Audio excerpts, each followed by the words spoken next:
In fact, Becky, I've been meaning to email you for the last couple days. Do we have the recording of Sean's up yet? No, I'll download that. I'll do that after we're done here. Yeah, Becky had eye surgery this past week, so. Oh, I'm so sorry. You're flat Yeah, on your no, back or sorry. something for a few days, haven't you? What's that? I said, I think you've been flat on your back or something. Oh, well, for the first 2 days I had to be, but yeah, so it's Yeah. gone pretty well. Okay, Yeah. good. So was it restoring vision or kind of preventing? It was really, I probably was not going to get any more vision out of the eye, but just relieve the pain that I was having. So, Okay. and it felt pretty good. I'll probably I- get a teensy bit more vision, Yeah. but I've not just anything been- to I've just been be excited editing about. a woman's book, and the story that I just edited is where she is running to stop a boy who's chasing his ball. He's 5 years old, and she can see he's about to run into a tree that's going to knock his eye. No. He runs to stop him, and she runs into it instead. So you remember Lona from our Night Riders group? She just came the one. Yeah. Yeah. So, Yeah. well, should we get going? Sure. All right, then. So I will give an introduction. Tonight we have with us Lauretta and Michael Kehoe, and they are the authors, I think just one book right now, Dream of Dragons, right? That's right. Okay, so except Laurie, I'm trying to get this, I'm used to, mirror images, so I'm adjusting this. Laurie has also compiled and edited her grandmother's collection of poetry, most of which was it all originally written in Hungarian? About 7 of the poems were. Okay, so most of them actually were in English. Mhm. Okay, I didn't realize that. I thought most or all of them had been translated from Hungarian. Yeah, there were seven out of, I think 100 Okay, total. Yeah. and who translated that for you? I hired somebody on the internet. I kept looking for somebody who could do it at a reasonable price. The problem is one guy wanted $1,000, somebody else wanted 500, and I got a student who was from Hungary, and she was willing to do it for nothing. Wow. But I gave her $100 anyway because she did so much work. Hungarian is not an easy language to speak or to read. As if you're from Hungary. Well, if you're from Hungary, it is, but yeah. Yeah, I'm always told English is the hardest language. To me, it's easy, but I do have that advantage of having grown up with it. So tell us a little bit about yourself as a writer and, how you come to all of this, your background. Well, this is a second marriage for Mike and I. We have 5 children between the two of us. And I've always been an artist. Most of the time it was painting and drawing. But I also had that creative side to write. And I wrote a lot of short stories when my son, who's now 36, was a baby. And I went through a divorce and kind of put everything on the back burner. And then 2 years ago, and I'm going to let Michael take this away, to what started us to our whole new career, not just in writing, but many other things, we made some changes. So I'm going to let him take that. Okay, well, thank you for that. I'm actually a comedian and actor and singer, but I've never really done any of it. Well, I did the stand-up comedy professionally. And like she said, life got in the way for both of us in our separate life before we got together, and pulled me off the stage. And then we raised our blended family, and finally we got to the point where, I always felt that pull to get back on stage. I wanted to entertain. I wanted to be in front of people. So long story short, I ended up meeting up with this one comedian, Jody Miller, and I had written a monologue. And I also do this geriatric Elvis comedy routine. She thought what I was doing was, she says, you got to do this. So I left there all fired up, and that was a big day for me, because that was the turning point in my life where up to this point, I had been dreaming all this time. And it's good to have dreams. We all have dreams. But I realized, at least for me, when you're dreaming, you're usually asleep. When you're dreaming, you're not taking any action, right? Mm-hmm. When I turned my dreams into goals, when I came out of that meeting with Jody, I was determined to make this a success. And when you have a goal, and if it's a sincere goal, absolutely nothing will stop you. Nothing gets you, you're going to have obstacles. People telling you can't do it, that's easy. But you know what I mean? So things are going to come up to try to stop you or prevent it, or, and you just have to plow through those. So once I had turned that dream into a goal, I went and got a costume made, and the lady making the costume said, "What are you going to do with this?" I said, "I don't know yet." So, but I'm going to do something. And, so that was the difference. So, and then I started doing well with the Elvis. So then I took singing lessons, and I wanted to get into movies. So I auditioned for a movie. I got cast in a co-starring role in my first film. So I took acting lessons. Fantastic. What film was it? It's called, what's it called? Las Vegas, Las Vegas, Vietnam. Still waiting for it to come out. But Do you know when it's coming out? no, I don't. But I mean, since then I've done background work in Godzilla and Jason Bourne, Jungle Cruise. So I've been on set with some of these real powerful actors, and now I have a supporting role in a film called The Devil Comes Dressed for Church 2. And I'll be filming that in Birmingham, Alabama this August. All because I got off my butt and just did it. I didn't wait until, all the stars aligned or whatever. I just went out there and made it happen.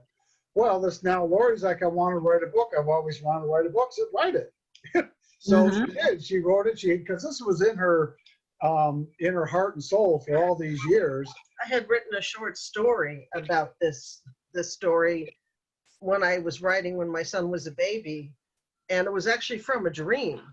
And so I resurrected that story. I changed a lot of it, but the basis of this story was from a dream 40 years ago. So what was the dream about? The dream was about, I don't want to tell too much to give away the book, but it's about Anne's transformation to protect Henry. That was the biggest thing I remember from the dream. So that must have been a powerful dream to inspire the novel. And it stuck with me all these years. I had a dream like that. It was really wild, and I need to turn it into a short story. And was it Robert Louis Stevenson? I think a lot of his books came from dreams too. Really? I'm positive it was, I think Treasure Island did. Wow. I think it was Robert Louis Stevenson that was prone to nightmares. And one night, he was thrashing and yelling in his sleep. And his wife woke him up, to save him all this agony. And he was upset with her. He said, "That was my next novel. Now I don't," whatever he said. But he was upset with her for waking him up because that's where his books were coming from. And I'm pretty sure I have the right author. It's possible I'm wrong, but I think it was him. But definitely one of the authors who wrote some of the darker, scarier stories in some ways. It was from dreams. So where are you living now? We live in Las Vegas. We're originally from Chicago. That's right. I remember that. And we met in Hawaii. We went to Hawaii, yes. And what is your full-time job now? I am a contract specialist for our county hospital. It's called University Medical Center. Before that, I worked for MGM Resorts for 15 years. Okay.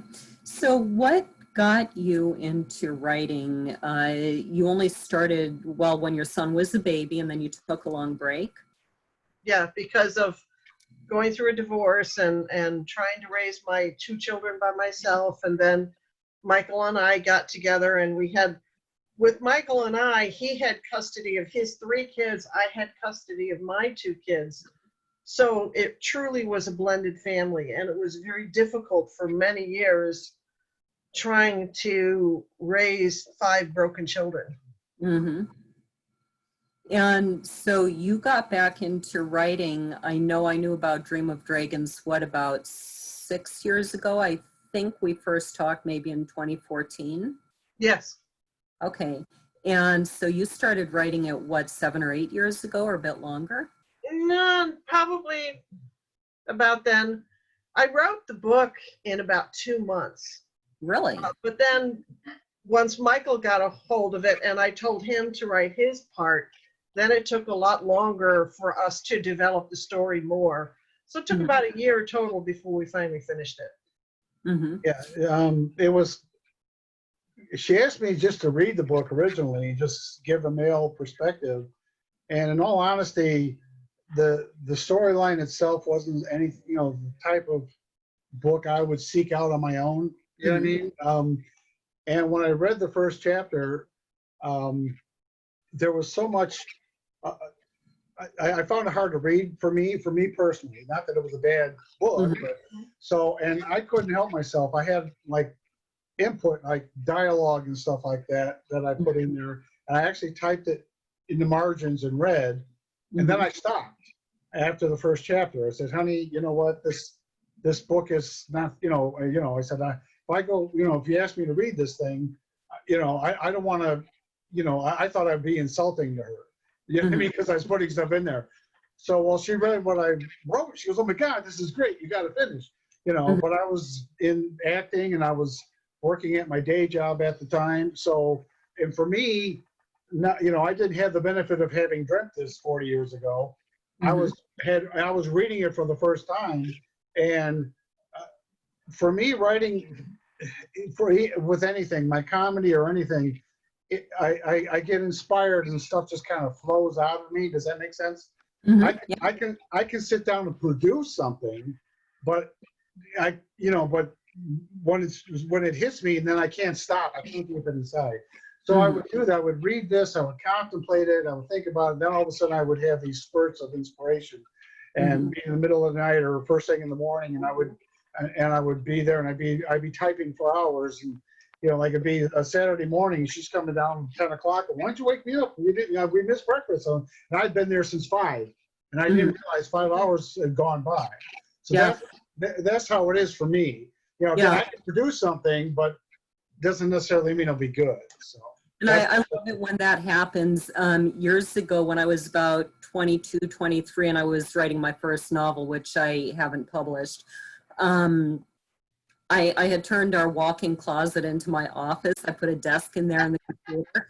I went in, I think at 8 o'clock one night after I put the kids to bed because they were all little then, like 3 and under, 2 and under or something. I went in at 8 o'clock at night and I thought I was in there, I don't know, half an hour. So I said, I better go get some water or whatever. I came out, I think it was 2 or 3 in the morning. Right. 5 hours and it just whoosh, just by. So. I love it when that happens.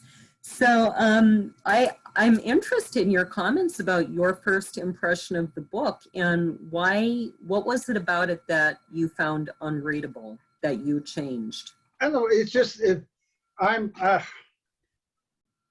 read a lot of, I read like Sir Arthur Conan Doyle, Sherlock Holmes, Ray Bradbury, science fiction, that sort of thing. I didn't read a lot of fantasy, growing up. Certainly didn't read any romance.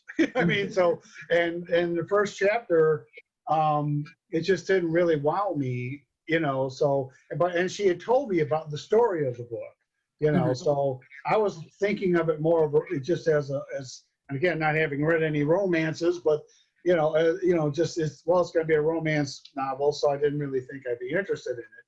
So, but for me, when I started reading about the characters, in my mind, my mind kind of ran away with them and made them bigger in my mind. You know what I'm saying? But right now, again, I'm only in chapter 1, so now they haven't fully developed, obviously. You know what I mean? So, so that was it. It was not that there was anything wrong with the book, nothing at all.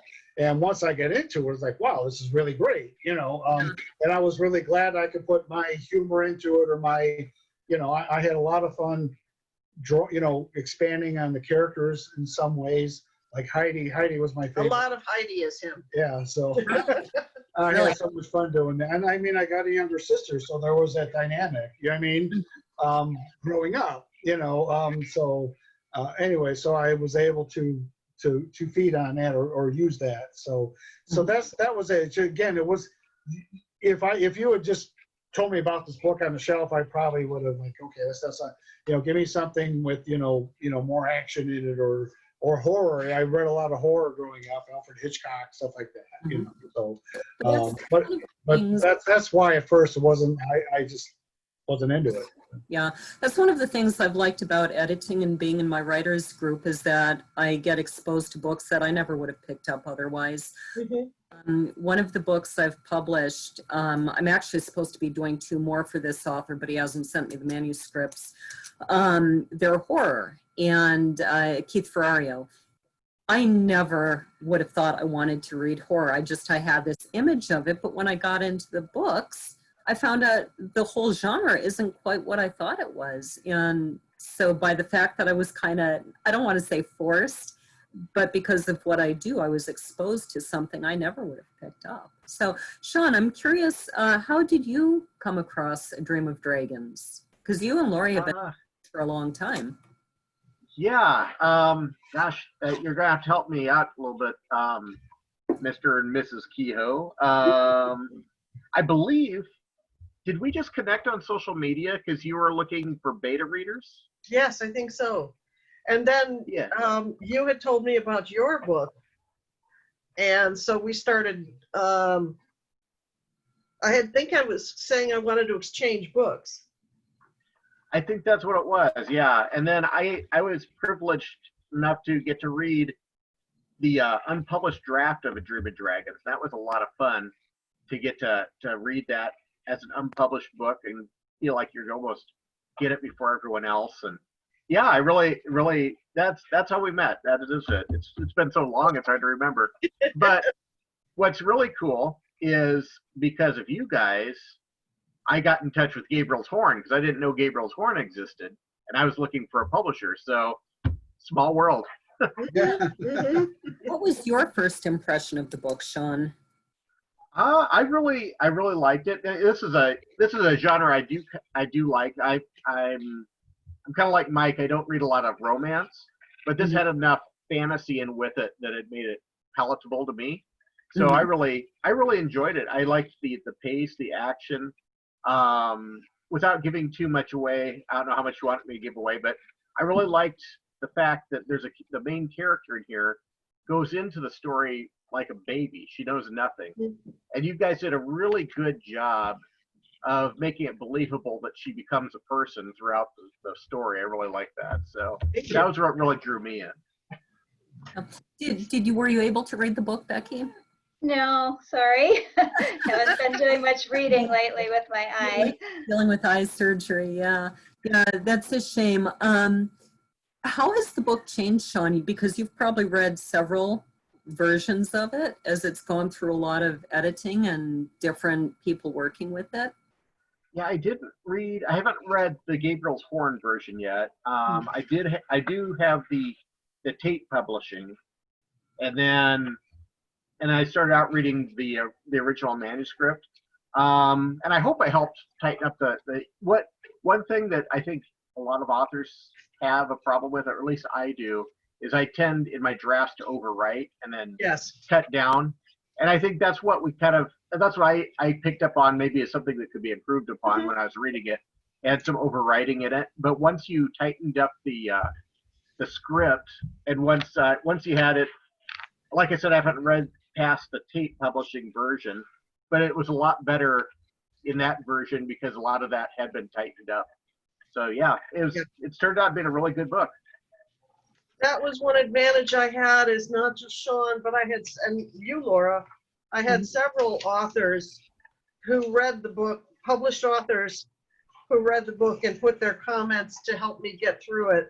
And that was huge to have the advice of like Sean and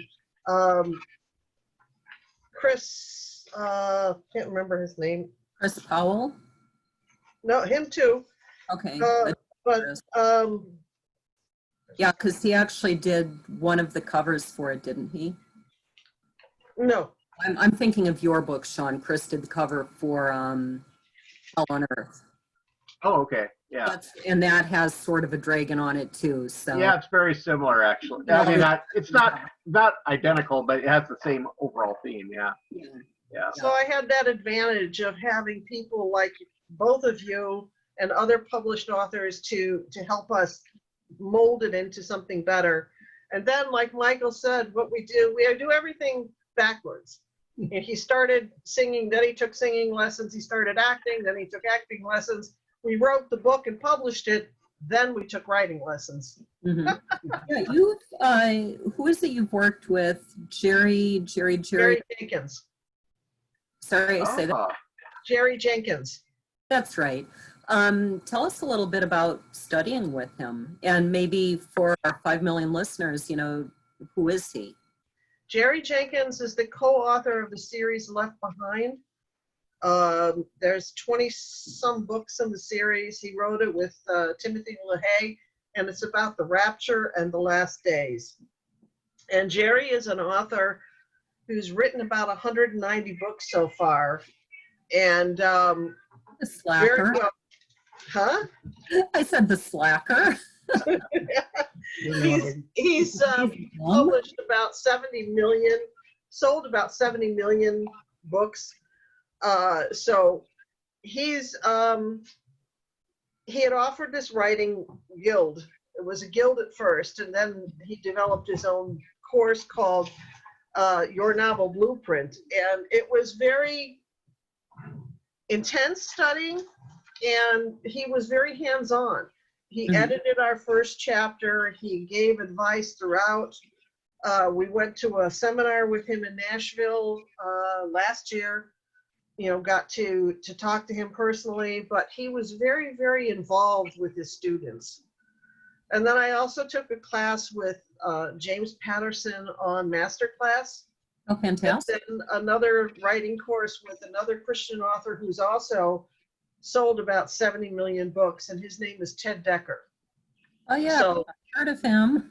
yes, Love Ted so I like his books. I love his books. yeah, he writes a lot of dark Christian books, kind of like Sean and I, and that really drew me in. And so at one point, we had started to become a member of a church, and I guess the pastor didn't like our book and said, you can't be a member of our church, and it devastated me. But I wrote to both Jerry and Ted, and both of them supported me and gave me a lot of, you know, and you did too, a lot of encouragement. I think we talked about that when we met in Hawaii less than a year ago, but closing in on a year. We had talked about that, about why the pastor might object to your book, which is a Christian allegory. Yeah. And, do you remember some of the things we discussed about that? No, my thought, especially as I read to the end of it, was that it's very real. And I would assume that made the pastor uncomfortable, because here's this woman who knows nothing. I mean, she really is like a newborn baby, except she's an adult. And so there are some things that happen that I can see a pastor going, oh no, everything needs to be squeaky clean and perfectly innocent. Well, that's not real life. And I think I always felt that the same was going to be an issue with my books, which is one of the reasons I never even sought traditional publishing, because it's going to be too secular for Christian publishers, but it's too, what's the opposite I'm trying to say? Christian for secular publishers. Exactly. Too Christian for secular publishers, Yeah. but in my mind, and I think this is true for your books too, Sean, and I think for you too, Becky, all four of us sort of, or I should say 5 of us, kind of write in this area where we are making characters real. In secular fiction, nobody ever thinks about God or church. It just doesn't exist. And in Christian fiction, everybody's running around going, hallelujah, I'm saved. And once they are saved, they're perfect. And I'm like, wow, I wish it worked for me. Yeah, which is why I like Ted Decker so much, because he gets very, very dark. Mm-hmm. And he said that he has been banned by the Christian booksellers and some Christian bookstores too. But it's like Jerry told us, he said, you can go as dark as the Bible goes. Mhm. And it's pretty dark. Mhm. Yeah, some very ugly things happen. And I mean, like, who is it? Is it Noah that his daughters get him drunk? Yeah. Some, because it's talking about, you don't remember that part, Becky? Yeah. Yeah, unforgettable. I thought it was it Noah or Abraham? I think it was Lot. I thought it was Lot. Yeah. But It was a I- lot. A lot as I said it too.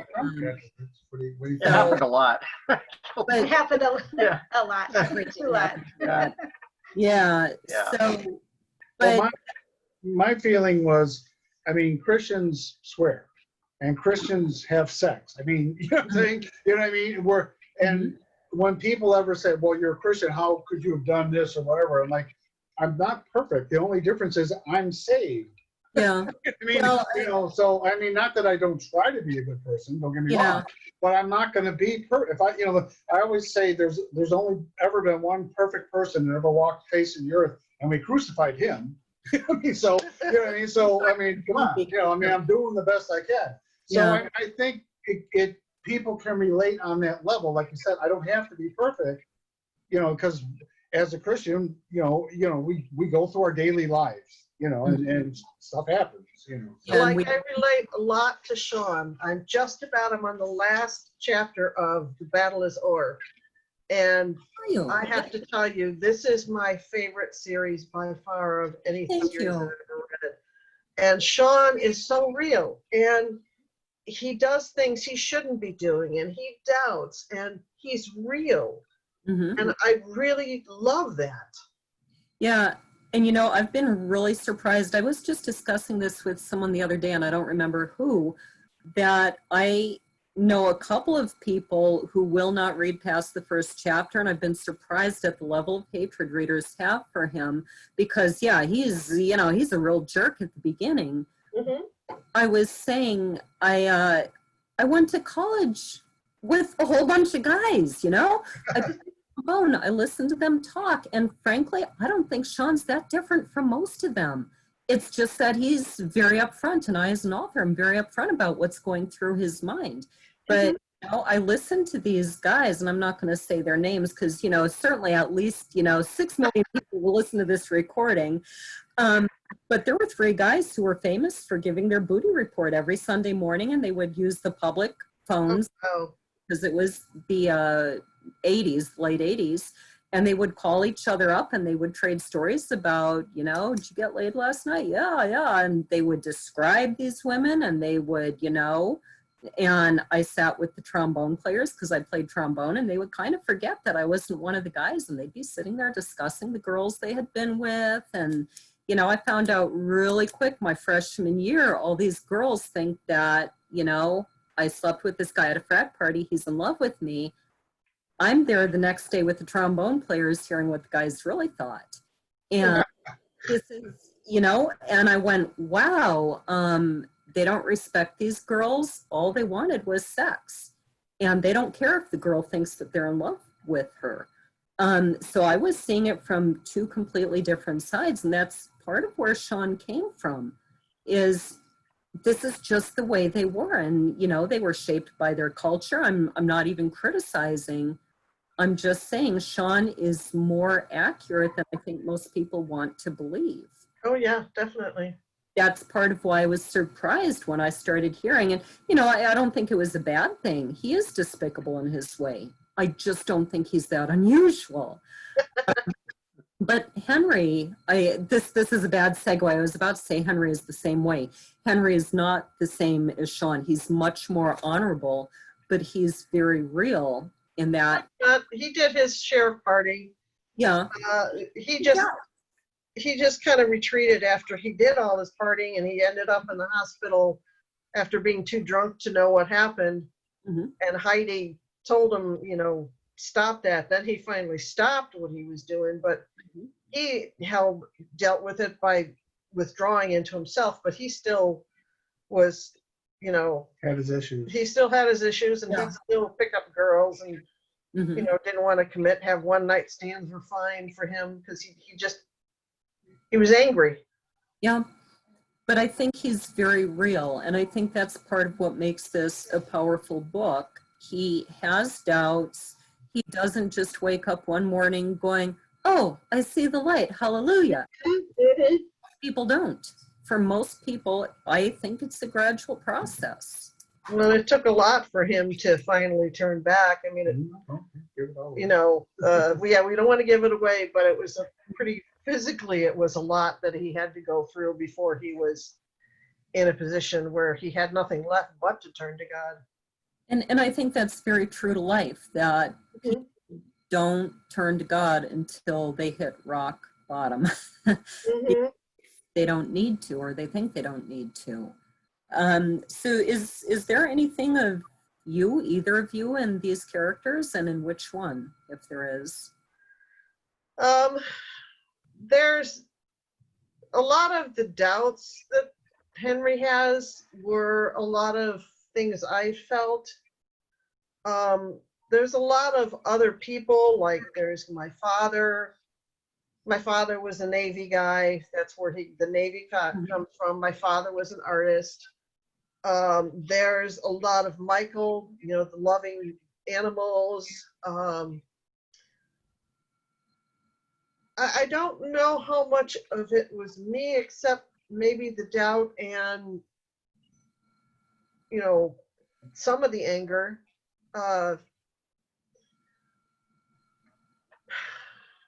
It's hard to say. I don't feel that there was that much of me.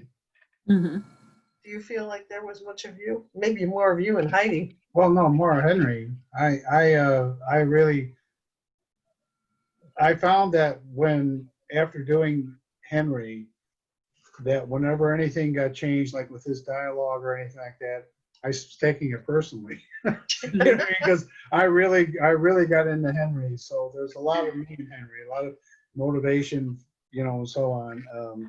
And then again, Heidi is just kind of it's not that Heidi's my sister, it was just kind of the interaction between the two of them, you know, having, my younger sister really wasn't that dominant, but, and I was constantly teasing her. But believe me, anybody in the neighborhood messed with my sister, I was right there. So like, no one messed with my sister. Does that make sense? You know what I'm saying? So, but I could.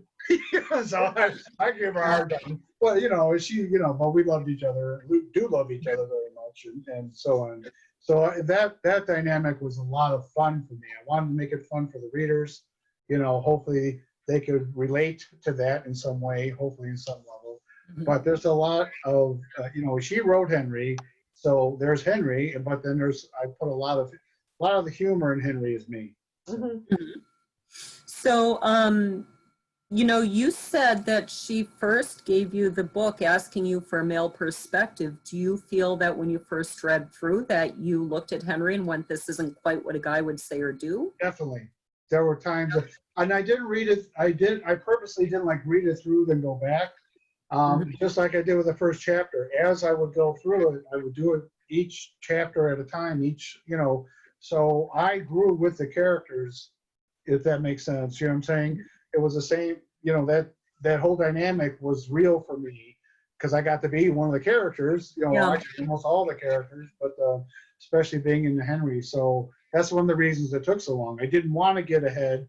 You know, what he was going through, I went through it at that moment. So, yeah. So. And one of the things that we've discussed with previous authors is this idea of how do you get into the head of somebody who's so different from you? I just did a Books and Brews interview, I think that just went up a few days ago, where one of the characters is a dog, you know, and I think we discussed, how do you get into the mind of a dog? So, you know, my main character is a guy, and I think maybe I could get into his head, or at least I think I did, because I spent so much time in the world of trombones. I spent a good part of my life from the time I was in 6th grade until I was in my 30s, surrounded by men. So, you know, I do feel like, even though I had no brothers, and now I've got 7 sons, so. But so it sounds like you did a lot of rewriting of Henry. What sorts of things did you change? Like 1 or 2 examples? Well, some things, gosh, it's hard to be specific, but there were certain things that, like you said, a guy just wouldn't say this, or a guy just wouldn't do this. It was like a stereotype image of what you would think a guy might do. Mm-hmm. One thing that helps me as an actor, one of the things that's very difficult about it is you have to be willing. I mean, let's say you have to play an axe murderer or a wife beater or something like that. Now that's obviously something I cannot relate to, but you have to be willing to allow yourself to go there. And you have to be able to go there 100%. Yeah, you can't be partial, you can't hold back, because if you're not going to be able to believe it, no one else is going to be able to believe it. Right. So that's something you have to be willing to commit to. So for me, it was easier in that respect. The other, like Safin, the bad guy, you know what I mean? He was, well, you know, it was kind of fun doing that, not pleasurable fun, but you know what I'm saying? It was to be able to step out of me and try to get into that head of that character. Yeah. So as an actor, I find that easy, you know, you have to be willing to commit 100% to that, even though in real life I would not have anything to do with anything like that. I think that's part of what I really enjoyed about writing about Sean is he does all the things I would never do. Right. The way he's living this wild, crazy life with money and wealth and doing anything he wants. I think a part of us wants to be that, but we have, most of us, the civilization to hold us back from doing those things. But there is something kind of fun about the bad boy. So, I mean, Sean, you wrote about Satan, you wrote about some horrible people. How do you feel about getting into their heads? Well, I mean, I agree with Mike. I mean, one of the things you have to do is you have to 100% commit to the character, whether you're acting or whether you're writing a character into a novel, which is a little bit scary when you're pretending you're Satan. But yeah, it's I mean, it's definitely a process. You've got to get in and think, how would this person react to this situation? How would it, and you know, it wouldn't be how I'd react, but you've got to get out of your own skin, so to speak, and get into this other character's mind, no matter how dark or evil that person is, in order to get the audience to buy into it. Absolutely. Well, and I think it helps us as the reader to think about something beyond our own experience. I mean, talking about getting in the mind of Satan and demons, look at the screw tape letters, you know, and C.S. Lewis did it in a humorous way.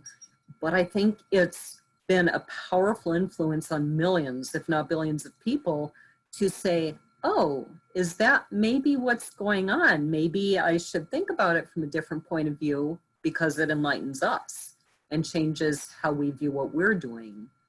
So that goes to the whole thing of writing dark. It, you know, and Ted Decker talks about that, is you have to write the dark because otherwise the light can't shine. That's a brilliant quote. So what you've kind of touched on this, but go into more what sets your book apart. And Sean, I'd be interested in hearing your view too, since you read the book. What sets it apart? I'll let you guys go first. I got to think of my answer. I think what sets our book apart from other stories is the emotional depth that it goes to. And that's what connects to everybody. Is the other author, Christopher, he said, Anne stayed with me. I couldn't get her out of my head. And that's what a lot of people say, is the emotional, they're drawn into these characters and they feel them. And that, I think, is what sets our book apart from just a shifter or any kind of fantasy book. It's that dynamic. Yeah, I have a very powerful image of her in my mind. And it's not just from the book cover.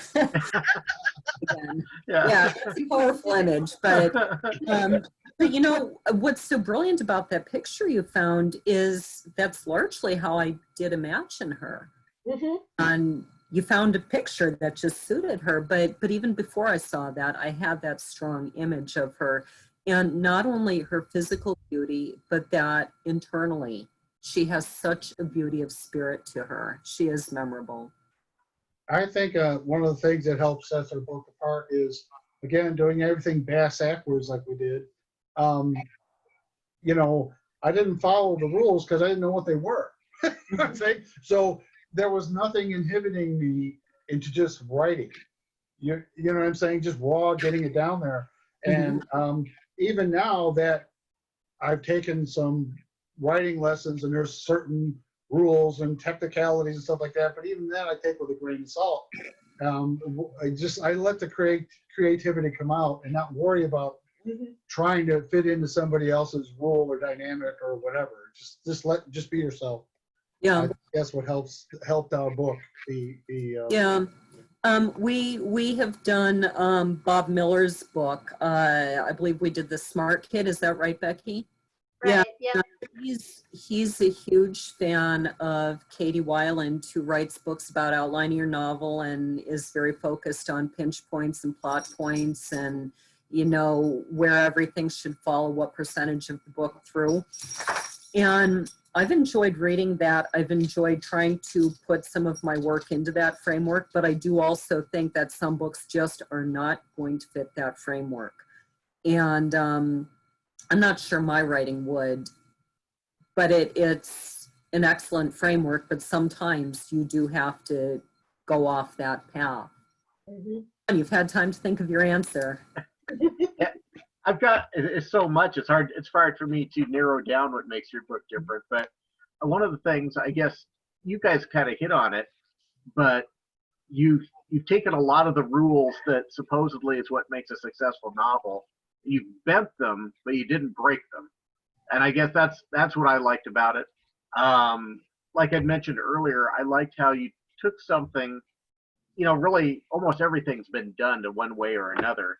But you've been able to take a new twist to it. Like I mentioned earlier, I really loved how the main character was such a child at the beginning of the movie, or the book. It'll be a movie eventually, I'm sure. But you took this character at the beginning of the story, and you developed her from being essentially an infant to being a fully intelligent, normal human being to the extent that she was. But you did it in a realistic way, and that was something that you had to do very specifically. If you messed that up, it would have made the whole book unbelievable. So I think you guys did an excellent job of that. I think that's what really made it unique. Yeah. Thank you. What was your favorite part of the book, Sean? Oh,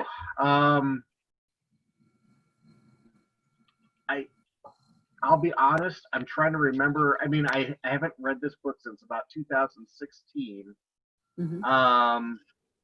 I do remember, I liked how I guess I don't have a favorite part, but one of my favorite overall themes or ideas of it is how the woman, Anne's the name of the woman, right? Right. Yeah, how she actually changed, is it Henry? I'm trying to remember the names. Yeah. Okay, I did get their names right. Anne and Henry, how she influenced Henry's life. And if I remember right, there were some situations that are actually kind of embarrassing for Henry, but he learned through them. Yeah. Yes. Yeah. And that's what I really liked, those scenes, because they were so human. When you'd see those and you'd see Henry's walls kind of break down a little bit. And I like that. I just thought that was really done well. So. Yeah, I have to agree. It's hard to pinpoint a favorite scene, but some of the favorite parts of the book are, like you said, Sean, more general ideas. Just the way we see Henry gradually falling, and you did that so well, because too many books, there's just this abrupt change, and you go like, really? No, but nobody changes that fast, and that totally. But we see the process happening with him, and you did that really well.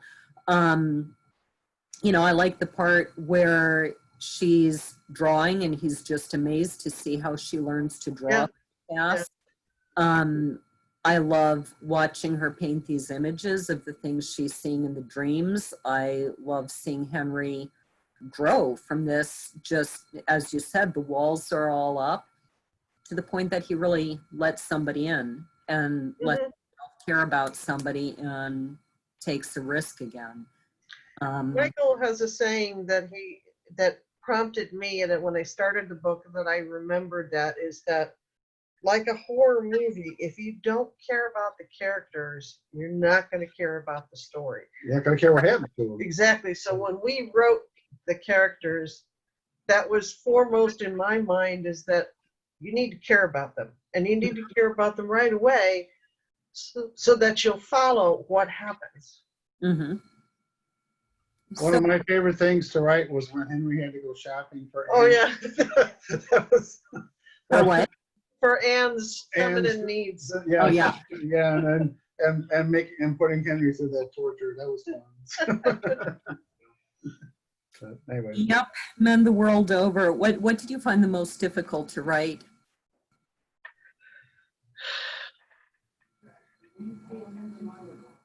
Probably the most difficult part to write was when Fleck died. I actually was crying when I was writing When it. who? The little dog, the little dachshund who had been Oh, killed. yeah, yeah. I was actually crying when I was writing it. Mm-hmm. That was hard. What about for you, Michael?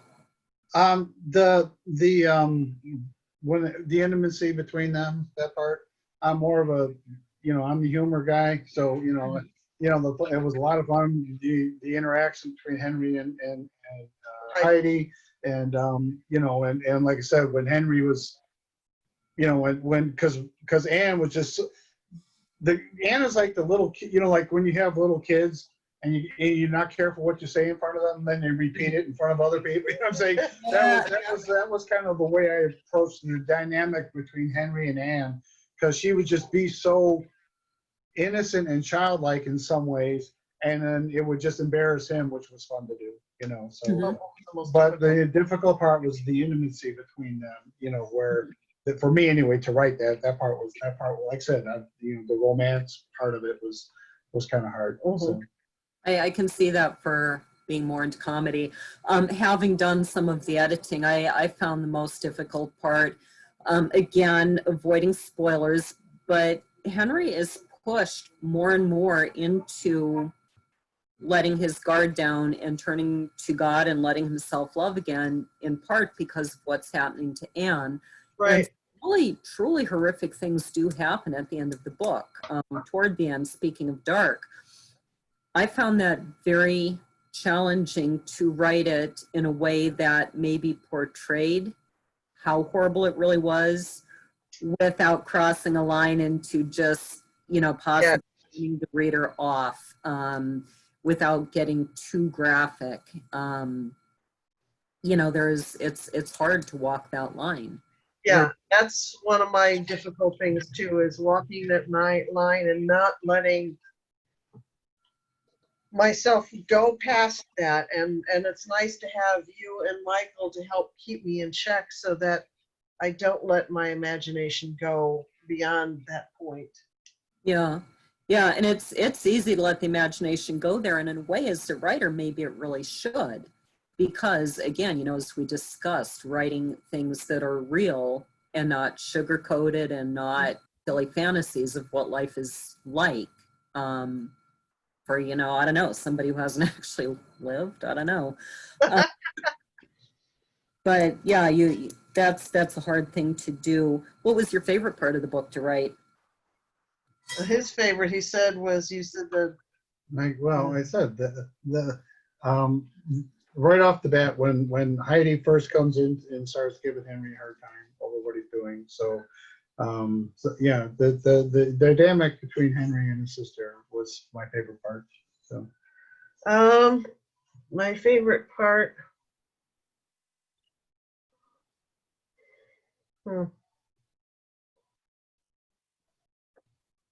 I really don't know. Yeah. I couldn't necessarily answer that question either. What do you find is the hardest part about writing with someone? when we have a disagreement on ideas, and like one of the stories we're working on is what we call our Salem witch story. I found out my relatives were involved in the Salem witch trials, and we thought about, well, what if the Salem witch trials were caused by aliens? So the story is going to be about the Salem witch trials being a result of alien experimentation, and we have two different ideas. Well, it was my idea. It was his idea. You And wrote I saw a different part. Yeah. And so sometimes getting those ideas to connect, which is why I've written what I'm going to write, and now he's going to write what he's going to write. And then that's how we work, is that we each write something and then the other one takes over. But getting that initial idea together is the hardest part. Mm-hmm. You want to say what your hardest part is? The hardest part about writing this particular book? No, with somebody. Writing with you? Being right all the time? No. Yeah, well, the hardest part for me, like with this first book that we did, is I was always afraid. I didn't want to turn it into my book and destroy her vision. You know what I'm saying? That was the hardest part for me, was keeping her original vision and adding to it as opposed to changing it or taking away from it. Mm-hmm. So I didn't want to go that far with it. So that's why with the sequel, He's writing we're the second sequel. flip-flopping, and I have a vision in my mind for the sequel, and I'm gonna write that, and I'm pretty excited because I finally got to where I'm ready to really just let loose and do it. And I did have not, I like to think of myself as a pantser, but literally the first book was all written for me. You know what I'm saying? So I didn't have to think about where we'll be going next. So I really had to flesh out characters and a basic outline in my head and on paper. But I have my characters down and my realm down, and I'm pretty excited about it. Do you like? Oh, you're gonna show him? I will. Okay. He's got pictures of his characters. Do you really? Hold them up. Well, what's going to happen in the second book is they're going to be brought back to the dragon realm. So it's all going to take place where Anne came from originally. All right. So I have I have different, so I have an actual map of the realm, and I have different, like this, as you can see this. Oh, that's beautiful. That's Frost. That's one of the dragons, obviously an ice dragon. Mm-hmm. This is just artwork that I found that I keep posted just as inspiration for me. Mm-hmm. And this is Flame, which is obviously a fire-breathing dragon. Mm-hmm. And I have Tank, which is these dragons don't have wings, but they're armored. Okay, so they're basically like soldiers. And then I have Jade, which is from a forest area of the, and then I have Indigo, which is a black dragon, and he's kind of cool because you don't know if he's a bad guy or a good guy throughout the whole thing. So that's kind of some of the main characters that I have for this, and I just have the whole story from start to finish. And Anne and Henry and my favorite Heidi will all be taken by the golden dragons. Are not all destroyed. So and then there's something that they're needed to help. There's basically Safin's boss basically in that realm. So it's all about a crystal egg, and they need to help make sure this egg doesn't get basically not that I'm going to use this term, but taken over by the dark side. So they're needed in this. So it's a lot of fun. It's a lot of fun. It's all going to take place in there. It's going to be a lot more fantasy. Where this was set in our world. This will be set in their world. So they're going to be thrown all and it's, you know, they're all these humans are now going to be thrown into this realm that they now have to help in. So it's gonna, I think it's gonna be a lot of fun. It's gonna be a lot of fun to write. Yeah, So hopefully sounds great. people will like it. Because the first book, Dream of Dragons, wrapped up so neatly. I had no clue there was a sequel coming. There's 3 sequels. Fantastic. Mm-hmm. That's great. And it's The second like- 2 after Michael's are already written, Mhm. but the third one is kind of, we don't know if we're going to go with it. The fourth one is aliens, Mhm. and that one's already written, but on my side, Michael has to do his part on it. Mhm. So The she YouTube- tends to make her villains very, very polite, which He doesn't like my Well, point. I mean, they're bad guys. I mean, so I'm So, like, yeah, I got to make him better. so I can go in there and make him meaner. So, but anyway, this was, I love these 3 characters so much, and I wanted to throw them, take them out of their happy everyday lives and throw them into this turmoil. And anyway, I hope people will enjoy it. So. Okay, sorry, I had to grab the cord and plug in the computer. Because it's crossing the room and I'm afraid my dog's going to step on it and knock the whole computer down here. Here she is. Well, he had to get up a moment ago because the cats were fighting outside the room, so he had to go break up the fight. Yeah. She doesn't like cameras. She seems to have an instinct for when there's a camera on her. There she is. Oh, hi, baby. Sweetheart. Hi, sweetheart. Yeah. She's been really clingy since this whole thing with COVID started, and she just wants to be by my side all the time. So I unplugged the computer because I could just see her walking right across and yanking the whole laptop off its. Yeah. But I didn't want it to suddenly die on me, even though it probably is good for another hour. So you sort of answered the question of what's next. You've got 3 sequels, plus you're working on the Salem witch trials. We got my space cop story, and he's got one we call Moon Boy. Moon Boy. Mm-hmm. Yeah, it's the moon landing in 1969 was very exciting for me as a 12-year-old boy. And I followed Neil Armstrong and those guys, and I used to be part of some sort of NASA thing where they sent me stuff every month and things like that. So there's a lot of stories about the moon itself, and the dark side of the moon and everything like that. So it's the story basically about a man that's in the Air Force and was in the astronaut program, but his father got lost on a mission to the moon. But he's convinced that he's still alive, and he is on the moon. So he goes after him. He goes to rescue his dad. So anyway, just that's kind of the idea. And the Moon Boy, our oldest son went to St. John's Military Academy with Jim Lovell's grandson. Right. Oh, okay. And so the grandson's, in school, his nickname was Moon Boy. So that's where the name came from. So That's very neat. Yeah. Before we start to wrap up, last couple questions. And either of you, Becky or Sean, have any questions for Laurie and Michael? I guess I don't have any.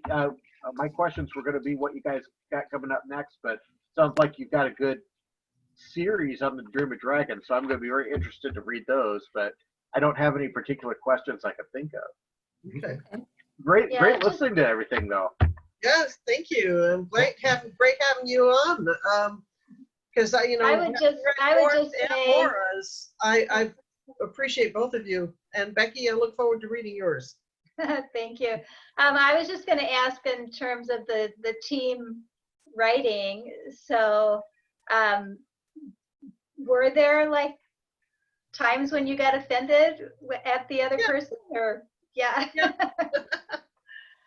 And sometimes, like I said, I got very protective of Henry, where, like you know, like if you're taking away some dialogue from Henry or changing something, it was very personal for me. So it's hard for me to like, you know, like not get emotional about it. So Yeah.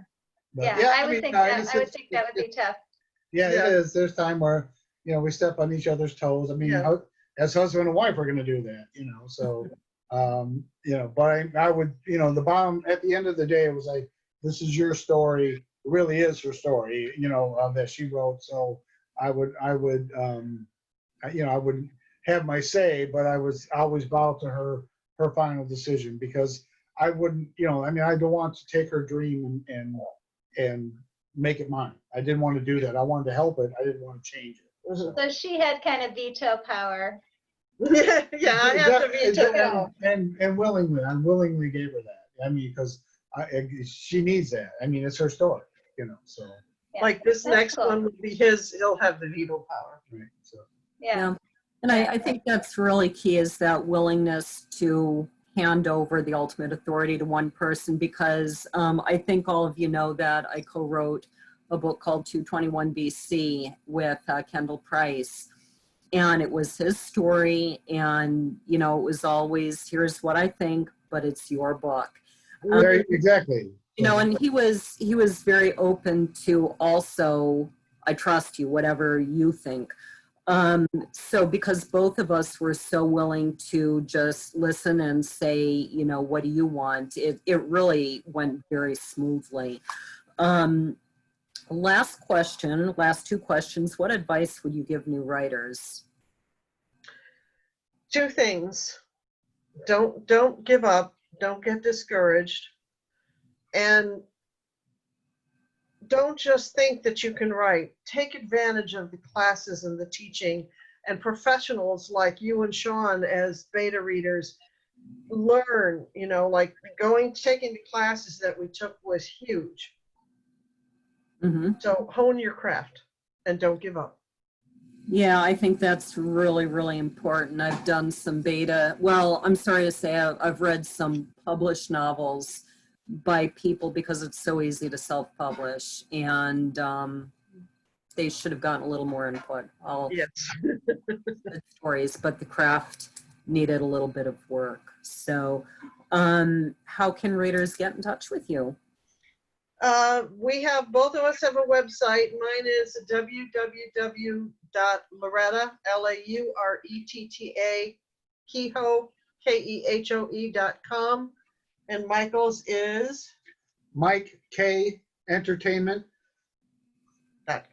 .com. Yeah. So, and it's got everything on there: Elvis and author and actor and Full service website. speaker and so on. And my advice to writers will be the same advice I gave her: just do it, just write it. If it's in you, do it. Don't worry about, you know, yes, what Laurie said is important, but just go ahead and do it. It's kind of like comedy. When you write comedy, when I was first doing this way back in the 70s, as a comedian, when I get off stage, there's always somebody there with advice in the head, you know, and so on. And then I ended up constantly trying to change my actor. Please, well, that person wasn't there at the next time. So Yeah. after a while, it's just like, you know what? This is my act.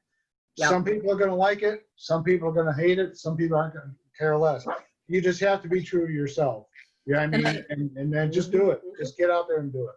I think that's something we find in writers group, right, Becky, that sometimes three people are telling us three completely different things. Right. One of them wants this and one of them wants the complete opposite. Right. And I think we have some people who maybe try too hard to take everybody's advice, and Exactly. You can't. you can't, because you can't please everybody, and what one person loves, somebody else may hate. Right. Mhm. There's an audience for you out there. Mhm. There's somebody out there that, you know, there is an audience out there for you. And I like that advice of just do it. And that's the whole basis of NaNoWriMo, which is short for National Novel Writing Month. I think is it nanowrimo.org? So yeah. WRIMO.org. I'm pretty sure it's .org. And so I always advise people, if they really want to write a book, that's the premise of it, in November, You sit down and you do it. You quit saying, I'll do it tomorrow, because you only have 30 tomorrows now. Or That's right. likely. So you're either going to do it in those 29 days or you miss it. And so it's a real incentive to just sit down and do it and at least get the ideas flowing, get it down on paper, and then you can go from there. Exactly. So I will wrap up by saying this is the last of our spring book club. We are not doing a summer session for several reasons. And we're looking at putting together a list for the fall, and hopefully we'll get that taken care of and have that up and available soon. So then we look forward to seeing everybody again, maybe starting September. Sounds good. Okay. Thank you, everybody, for Yes. being on. Thanks for having Thank us. you. Yeah, Yeah, thanks for thanks taking so the time. Yes, Okay. very good. So, We'll talk to all of you later. Goodbye. Okay, bye. Bye. goodbye. Goodbye. Bye.